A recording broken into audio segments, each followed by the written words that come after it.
Igreja é essencial, por Jonathan Leeman e Colin Hansen. Capítulo 8. Como amamos os de fora? Por Colin Hansen. Para que serve uma igreja? O que deve acontecer em todos os programas da igreja para jovens, os cultos de adoração, os estudos bíblicos e os pequenos grupos? Como você deve se sentir e o que deve fazer como parte de uma igreja? Talvez as respostas a essas perguntas sejam óbvias para você, mas ao longo da história as igrejas responderam a essas perguntas de pelo menos 4 maneiras diferentes. Podemos comparar essas 4 alternativas com o que encontramos na Palavra de Deus sobre o que a igreja deve fazer pelas pessoas de fora de suas paredes e pelas de dentro.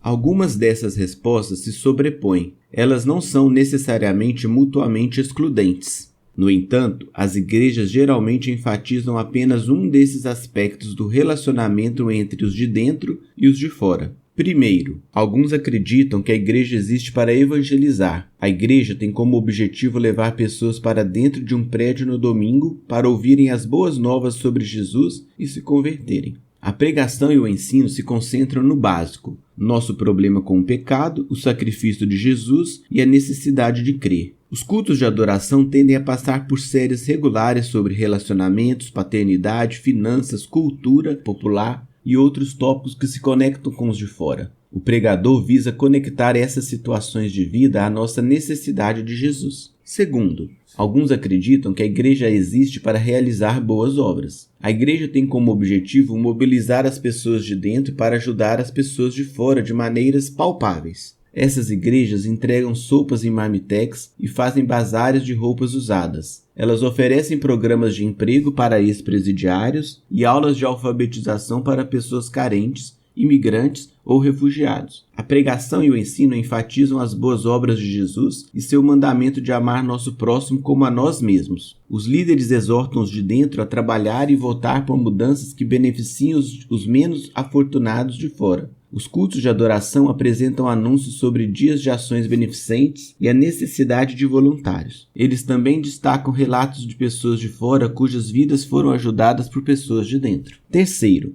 alguns acreditam que a igreja existe para curar. A igreja tem como objetivo mostrar aos de fora que a vida fica melhor quando eles entram na igreja. A pregação e o ensino enfatizam os milagres de Jesus e o poder do Espírito, e como ele nos dá os mesmos meios para curar as pessoas de seu sofrimento físico, espiritual, financeiro e mental hoje. Os sermões reforçam que os de dentro podem superar qualquer desafio com a ajuda de Deus. Os cultos de adoração apresentam música edificante e respostas corporais ao mover do Espírito. Alguns cultos podem se concentrar quase exclusivamente na oração por cura imediata. Quarto, alguns acreditam que a igreja existe para dispensar graça. A igreja tem como objetivo dar aos de dentro o perdão que eles não podem receber fora da igreja. A pregação e o ensino enfocam o papel da igreja como mediadora entre os humanos e Deus. Os cultos de adoração culminam com os de dentro recebendo do líder o corpo e o sangue de Cristo como pão e vinho. Uma pessoa de fora desta congregação em particular pode ser uma pessoa de dentro de uma congregação diferente, mas reconhecerá muitas semelhanças, não importa que culto frequente neste tipo de igreja. Talvez você reconheça sua igreja atual em um desses cenários. Você pode ver umas 2 ou 3 igrejas que conhece, ou talvez você seja tão novo na igreja que todos eles são igualmente desconhecidos. Você pode visitar uma igreja como alguém de fora e sentir que tudo foi planejado apenas para o seu benefício. Em outra igreja, talvez ninguém sequer note você. Neste capítulo, então, nosso objetivo é ajudá-lo a redescobrir a igreja, explorando o que a Bíblia ensina sobre o propósito da igreja e como pessoas de dentro e de fora devem se relacionar. A Grande Comissão. Começamos com as palavras finais de Jesus aos seus discípulos antes de subir ao céu, após a sua ressurreição. Abre aspas. Toda autoridade me foi dada no céu e na terra. Ide, portanto, fazei discípulos de todas as nações, batizando-os em nome do Pai, do Filho e do Espírito Santo, ensinando-os a guardar todas as coisas que vos tenho ordenado. E eis que estou convosco todos os dias até a consumação do século. Fecha aspas. Mateus 28, 18 a 20. Jesus envolveu essa mensagem de despedida em explicações de si mesmo. Toda autoridade pertence a ele, então seu mandamento é obrigatório. Os discípulos não tinham autoridade para fazer o que quisessem. Jesus prometeu que edificaria sua igreja. Só ele tem autoridade adequada. Jesus também prometeu que, não obstante o que acontecesse a seus discípulos, estaria com eles, mas não apenas até o fim de suas vidas. Essa promessa e esse mandamento se aplicam a todos os discípulos que virão até o fim dos tempos.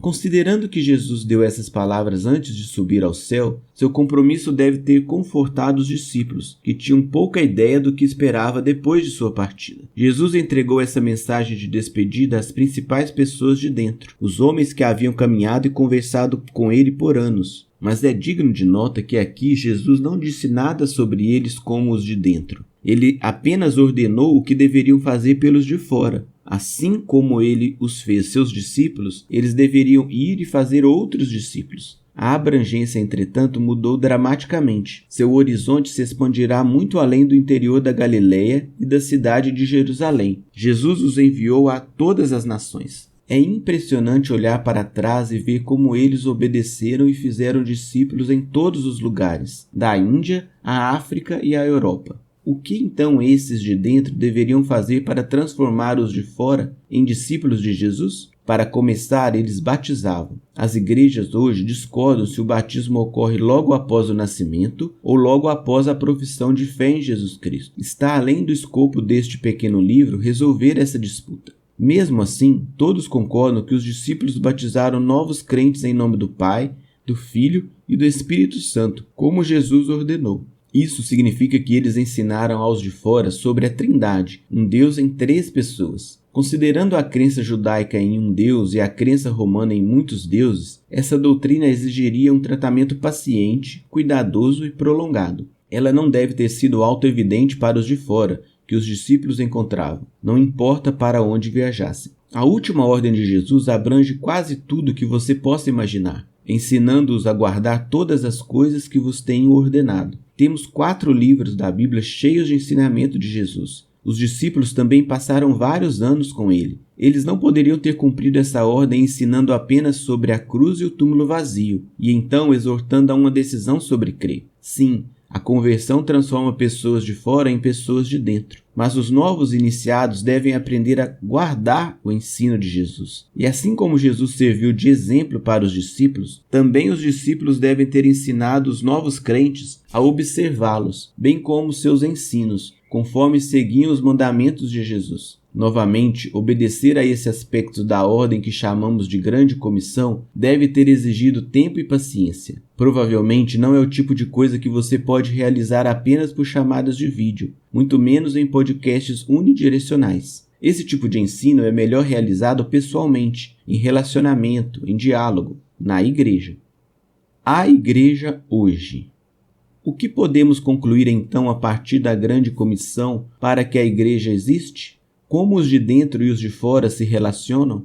Podemos ver que Jesus pediu aos primeiros líderes da igreja, os principais de dentro, que se encarregassem de transformar pessoas de fora em pessoas de dentro por meio da conversão. Esse processo poderia começar em suas próprias casas, com seus filhos e parentes, mas acabaria se estendendo a estranhos ao redor do mundo. A igreja nunca deve perder de vista esse chamado evangelístico. Qualquer outra atividade que a igreja venha a fazer, primordialmente, ela deve ensinar e então demonstrar como se tornar um discípulo de Jesus Cristo. Podemos ver que a igreja deve construir relacionamentos de profundidade e perseverança. É impossível ensinar tudo o que Jesus ordenou a pessoas que você mal conhece e mal vê. Além disso, em comparação com os séculos anteriores, a difícil tarefa de ensinar tudo o que Jesus ordenou leva ainda mais tempo hoje, uma vez que, pelo menos no Ocidente, voltamos a um estado de confusão religiosa próximo daquele que os discípulos teriam encontrado. Ao longo da história da cristandade, quer em relação à igreja europeia estabelecida, quer em relação à variedade americana de crença fácil, os de fora sabiam como falar e agir de modo semelhante às pessoas de dentro, mesmo que não crescem realmente em Jesus. Eles sabiam a linguagem e observavam os feriados. Chamamos isso de nominalismo cristão, muito embora o nominalismo esteja definhando, exceto em recantos diminutos do Ocidente. Falo frequentemente com pastores que trabalham com jovens, e nos últimos 5 anos, pelo menos,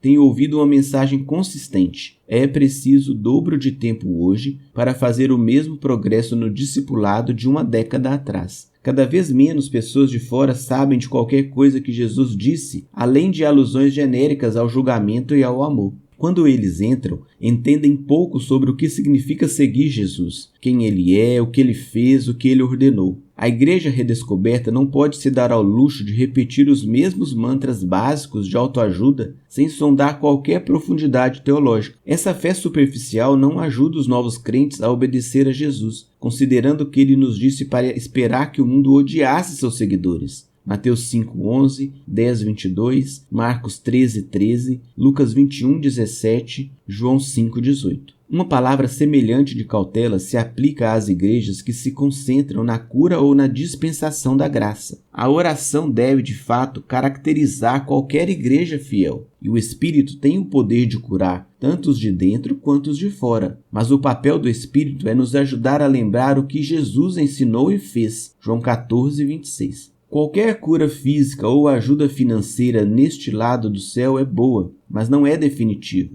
A dívida do seu cartão de crédito pode ser perdoada na terra, mas a menos que Deus tenha perdoado seus pecados pelo sangue de Jesus, sua dívida de pecado permanece, junto com o julgamento eterno de Deus. Devemos ter cuidado para não deixar a impressão de que entrar para a igreja traz benefícios financeiros ou físicos tangíveis, aqui e agora.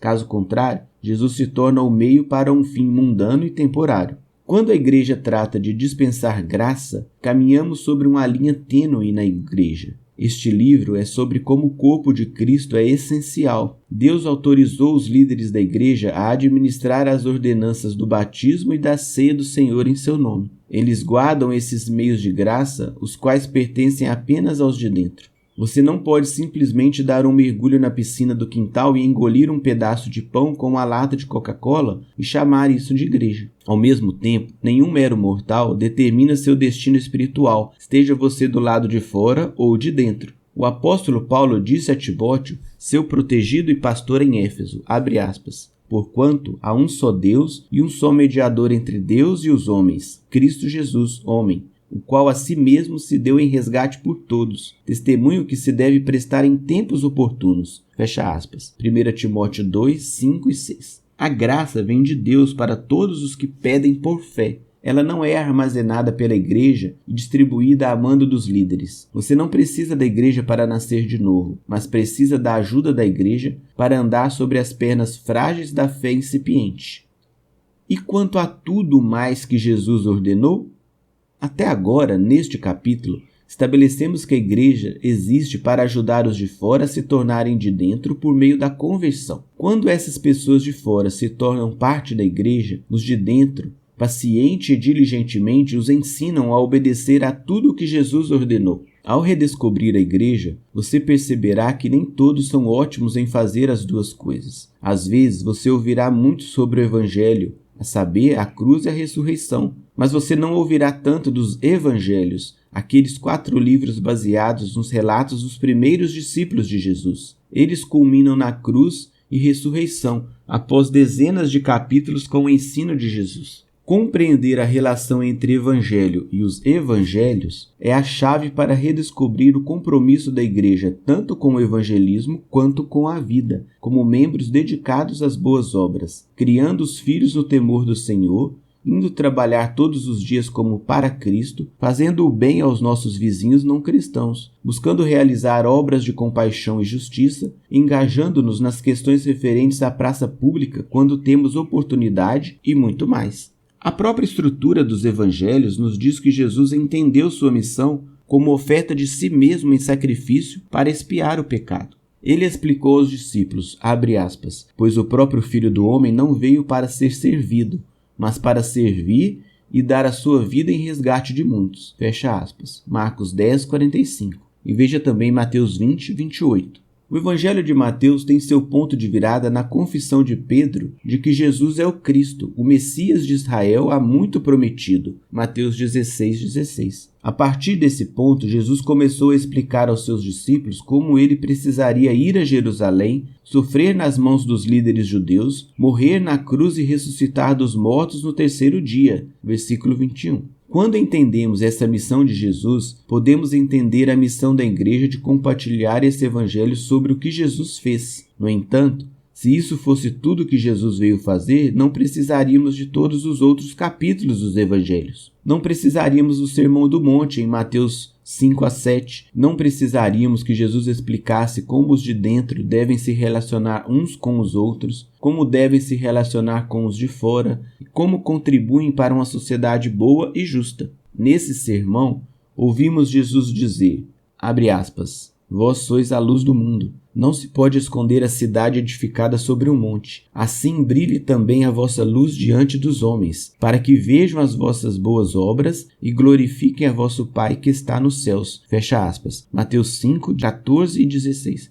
Essa passagem contém a chave para reconciliar evangelismo e boas obras, os de dentro e os de fora. Você já participou de um culto à luz de velas na véspera do Natal? Mesmo que não, você pode entender a ideia básica com bastante facilidade. Enquanto todos cantam Noite Feliz ou outro hino de Natal, cada pessoa acende sua vela e passa a chama para a próxima pessoa. O que começa como uma sala escura no início do hino, resplandece com luz e calor ao final. Uma vela acesa brilha forte na escuridão. Dezenas de velas acesas afastam a escuridão. É isso que acontece quando uma igreja obedece conjuntamente aos mandamentos de Jesus. Os mandamentos de abandonar a raiva, de rejeitar a lascívia, de amar aos inimigos, de doar aos necessitados, de não ficar ansioso com coisa alguma. Quando os cristãos de dentro agem assim uns com os outros e com os de fora, o mundo vê suas boas obras como uma cidade situada em um monte e ilumina com as luzes cintilantes do Natal. Sua luz brilha de tal forma que os de fora querem entrar e dar glória ao Pai do céu. Reconhecemos que a ordem aqui é crucial. Muitas vezes os cristãos e as igrejas ficam tão preocupados em redimir a cultura ou transformar a cidade que fracassam em colocar suas próprias casas em ordem. Como estamos tentando dizer ao longo deste livro, as igrejas devem primeiro procurar se tornar culturas redimidas e cidades celestiais transformadas. Só então seu amor, suas boas obras e sua busca pela justiça podem se espalhar para fora com integridade. Quando isso acontecer, os cidadãos sitiados deste mundo e suas revoluções fracassadas podem então buscar refúgio nas portas de nossa embaixada. Bom para todos. Então, a igreja existe para os de dentro ou os de fora? De forma complementares para ambos. O apóstolo ensinou, abre aspas, por isso, enquanto tivermos oportunidade, façamos o bem a todos, mas principalmente aos da família da fé, fecha aspas. Gálatas 6, 10. Todos os de fora são bem-vindos na igreja, convidados a se tornarem pessoas de dentro pela fé. Dentro da igreja, os cristãos aprendem a obedecer a tudo que Jesus ordenou, incluindo como devem honrar a Deus e amar os de fora em suas famílias, no trabalho e na vizinhança. Juntos, quando os de dentro fazem o bem uns aos outros, eles brilham como um farol de esperança santa para um mundo preso pela escuridão da noite. Adolf Charles Adam coloca isso muito bem em sua letra do hino O Natal, Santa Noite. Abre aspas. Verdadeiramente, ele nos ensinou a amar uns aos outros. Sua lei é amor e seu evangelho é paz. Ele quebrará as correntes, pois o escravo é nosso irmão. E em seu nome toda opressão cessará. Fecha aspas.